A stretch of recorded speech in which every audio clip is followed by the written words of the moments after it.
Hi guys, welcome back to my channel. My name is Ada Wheels and this is my YouTube channel.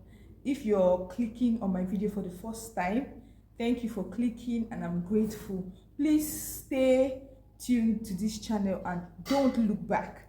Yes, and surprisingly today we have a Gen Z guest. We have a Gen Z guest, yes, and I would like her to introduce herself. Please, Miss, introduce yourself. Hi, my name is Praise. Well, you can call me Jeto, Mama Jeto, child is sweet. And this is my first time. Alright, so we are here to discuss something very interesting. I've been thinking for some weeks now. I've just been thinking these Gen Z people. Every time I'm hearing Gen Z, Gen Z, Gen Z, Gen Z, it's like we're not looking like the older people. Like I'm looking. You are the older people. Excuse you, please. We're not looking like the older. We're not looking like the older people, and the Gen Zs are not looking like they are. So calm down. Your blood is hot.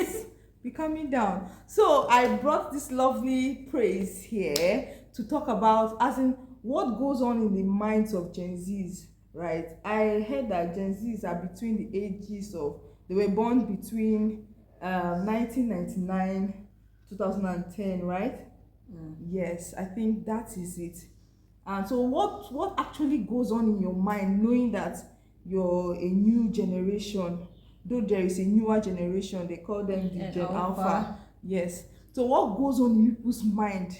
Because this Gen Z wahala, this Gen Z talk has gotten off board for me. Okay, so I don't know if I speak for all the Gen Zs when I say it's very, I don't know, mixed feeling being a Gen Z, because some things you say and you don't mean it to be disrespectful or something, just the way you say it, people assume you're being disrespectful. Okay. Like if I were gisting with you and we're talking about something, I'm like, guy, like you're just capping. If on a normal day I'm not even trying to lie, I'm just telling that you're lying and like, there's no need to lie. But like someone would think I'm being disrespectful to you. Yes. And the thing about Gen Z is that they don't know how to keep their mouth shut. Like if you are lying, there's no how they're going to pretend like you're not lying. Like if their mouth doesn't say, their face will say that sure. So like Gen Zs really do not know how to, like, if they hide feel like, their emotions, yes, right? So if they feel like what you're doing doesn't relate to what they know, or doesn't go with their standard or the principle that they know, they're going to call you out straight there. And I realize that that's something the older generation have an issue with. Okay. They prefer that if they do something wrong, I mean, they're older than you, so you should suck it up and deal with it. But Gen Zs are not going to give you that power over them. Like, people, you fucked up, let's like face it, like you just behave, like you just have to face That's it. the problem. Like, they are too blunt. Yes. For me, I feel they are too blunt. We should, because I mean that's what the world needs now. Because it's very funny. Let me tell you something. So on a normal day, before Gen Zs came about, if a girl was dressing improperly, and let's say her breast was showing, and a mother or an auntie comes to speak up to her, obviously she'll feel bad because she's being embarrassed outside. She won't say anything. But personally, a Gen Z that hasn't I don't say hasn't had a relationship with Christ, but there are Gen Z that had a relationship with Christ and still like fall when it comes to this situation. But a Gen Z that doesn't have patience and it's not calm enough. If you correct her in public because of her dress, you should ask you what's your business. Like literally, what's your business? You're here correcting me. Who knows what your children are doing? Like, madam. And the worst part is if she now knows your children and she knows your children are just pretending because you are here, like, look at who is talking. She will give it to you. Exactly, like, she'll tell you. But like the truth is that no one is trying to like help her. It's for her own good. But I feel like another thing Gen Zs do is that they feel like no matter the information you're passing, the way you're passing it matters to them. Like, I think even if your information is 100% and you pass it the wrong way. And I think, sorry to cut you in, I think that's the difference between your generation and our generation. It's not as if we are that old anyway. But calm down. Fine girl like me, don't try me. Don't try me. You're my child. I'll push you out. The difference between our generation and your generation, we feel correct us, or the approach you use doesn't really matter. The fact is the correction. Let us take correction and be better people, right? But I noticed that with this generation, everything matters to them. How you say it matters. When you say way you say when it you matters. say it. When you say it, the Yes. words you use, everything just matters. Because like one thing about Gen Z is that no matter how you correct them, if they don't think your approach was right, they're going to dump both your message and the messenger. Like it's not going to matter to them. Like literally. But is that what it should be? No, I mean normally. I feel like one thing about Gen Z is that Gen Z also help people put themselves like in your place. Like it makes you understand that being older doesn't mean you rule the world. Like respect is reciprocal. You can't expect me to respect you and you don't respect me. I get that I messed up, like I did something wrong. I have no issues with me. Correct me, but doesn't mean you should disrespect me while correcting me. Like that's just one thing in Gen Z. So where does the place of open rebuke is better than secret love? We're not saying you should not do open rebuke. You can open rebuke me in a manner that doesn't make me feel less of myself. Because the issue with Gen Z is that anytime you do anything that makes them feel less of who they are, they're coming for you. Because they took their time to build their confidence, and you know how Gen Zs are, my mental health is very essential. So I can't take my time to build my confidence and my mental health, and then I do something wrong, and then you come out and you openly rebuke me in a way that reduces my confidence and hurts my mental health. Now you can't do that. So I don't have a problem openly rebuke me, but the way you're openly rebuking me matters. You can't. Let me give you guys an experience that happened to me. Okay.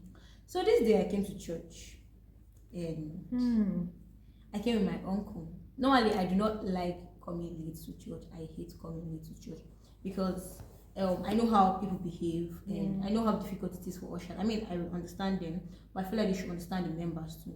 So I do not like coming late because I don't want to be in a position where I have to exchange words with, I don't want to sit here, I want to sit here. Because when you come early, you have the right of choice anyway where to sit. Yeah. So I came late this day, and because of my uncle, and we got to church, and I don't know. If you see me from this video, you might think I am slim. But I probably don't look slim. You look at my arms, so maybe thick. So I came with my uncle. My uncle is tall. I feel like tall is not even the right word. Maybe long. So no offense to him. So they wanted to sit in a particular seat. Yeah. And the space was small. And so my uncle tried to tell them that, oh, I am tall. I can't sit here. It's not going to be convenient for my leg. And then the usher, if you make usher, she was like, tall, no problem. So that's how she now came to meet me, that she go and sit where my uncle was sitting. And I'm like, it's not possible. Like, I'm bigger than that place. I can't sit there. That's like, going to be tight. It's going to be tight for me. Okay. And I was saying this and I was smiling because I'm like, okay, I mean, I'm trying to explain to her there's no need to be all defensive. So I was smiling with her and all. While we were still trying to have this conversation, and that usher came and he was like, you have to move there. And I'm like, what? Because I'm like, okay, I was still smiling. I thought him. Next thing, Baba raised his voice. I'm like, Kaskaya, what's happening? Like, what's actually happening? Is it that deep? Like, joke it, like, he raised his voice, and like, people turned to look at us. I'm like, what? You know, he literally carried my Bible and my jotter and moved to go and put it in the seat where he wanted me to sit. And I was like, nah, I'm not even doing this. I can't do this. Not this morning at all. I just went there, carried my Bible in my bag, and I was ready to go home to connect from home, even attend that service in that church. I wasn't going to stay there and talk and try to explain myself now. There was no need. As I was going out, one man I said, oh, I should remember that it's God I came to see. I'm like, fair point. Nobody should chase me from my father's house. Yeah, so sure. That's how that usher now directed me to where I was going to sit. Now, I didn't have a problem with where he wanted me to sit. Personally, I feel like if he didn't raise his voice, you could have considered exactly, it. and he still spoke to me calmly, I could have even taken the fact that I'll be not very comfortable there, which is something a Gen Z would normally not do because they like their comfort.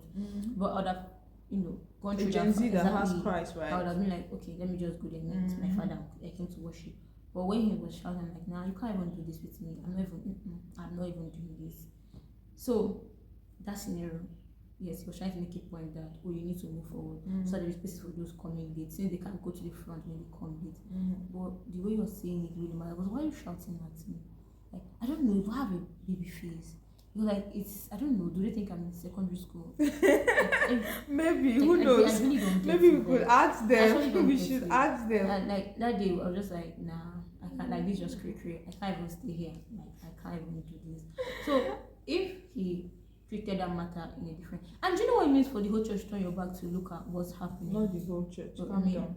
Most of the people that were around there, I mean, she would say not the whole church, Not but the like, whole church. It can't be the whole depends church. on whose point of view you are looking at it. I'm not defending anybody, but I know that it cannot be the whole church. Most of the church, because I was there and I did not even oh notice. my God, you were inside the media house, you would not notice. Exactly. So So back to what I was saying. So like most of the people there turned, and I felt very somehow. Like do you know a very funny thing? You were worshiping God, and I was worshiping God, and I was crying. And everybody thought like, oh God, she's in this spirit. Exactly. They didn't know that I was crying because I felt bad, because I felt embarrassed and disgraced in service. But what everyone thought, oh my gosh, she was worshiping God in the spirit and the truth. I was crying. let's drop it there on that story. I hope you're enjoying this Gen Z gist, right? Picking out the essential and you're picking out the essential things. We've dropped some major points. We've dropped the fact about that it's very necessary that the way you correct people, like you might be right, but if you don't correct the wrong way, nobody's going to take you or your correction. Sure. So if you are correcting someone, consider their emotions. So and particularly the Gen Z. The aim of correction is not to cast people down, or is to build them up and make them understand what you did is wrong. It's like this is why what you did is wrong. Make it clear to them. Why in a more polite. You should, the way I'm considering your feeling as my elder, and I don't say anything I feel in my mind, the same way you should consider my feelings too, because I feel like Gen Zs have gotten to a stage where they understand that respect is reciprocal. Your age doesn't mean I'm forced. Like normally culture says you have to respect someone, but Gen Z have gotten to the point like they're like respect is reciprocal. Like you don't force respect, you gain respect. Like, basically, and you know the very funny thing is that this scenario can have played out in a different way. That somebody that had already earned my respect for something they did towards me, or a correction they carried out, or one of these days they were correcting me, was the one that was that usher man that moved my things. The funny thing is that I might have moved, I might not have left service. Just after church, I would have gone to her, mommy, this one you did, or me. Not comfortable. Not in support, but you're my older one, or you're older than me, or that's why I went through. But on a normal day, we'll be cool, so I've not worked. All right, people. I hope you're enjoying this gist. Calm down. Okay, so I don't want this video to be too long, so we're going to cut it here and have a part 2 of this series. We like call it a series or a gist. Let me just call it gist so that it doesn't look too deep. So watch out for the second part, because the second part is going to be hotter than this. Yeah, get ready. Are you ready? Yes. So at this point, I'll call it a wrap for this part, while you join us at the next video. Thank you so much for clicking on this video. We duly appreciate, we sincerely appreciate. Don't forget to like, share, subscribe, and click on your notification box so that you get notified whenever we post a video. Please tell a friend to tell a friend to tell a friend to tell somebody about this channel. I will really appreciate if you subscribe, right? and if you think our videos are short, or her videos are short, you can try to tell her in the comment section. Feel about this video, please drop it in the comment section. If you want to see me again, text me. Text you. Please, we are out. Bye. See you some other time.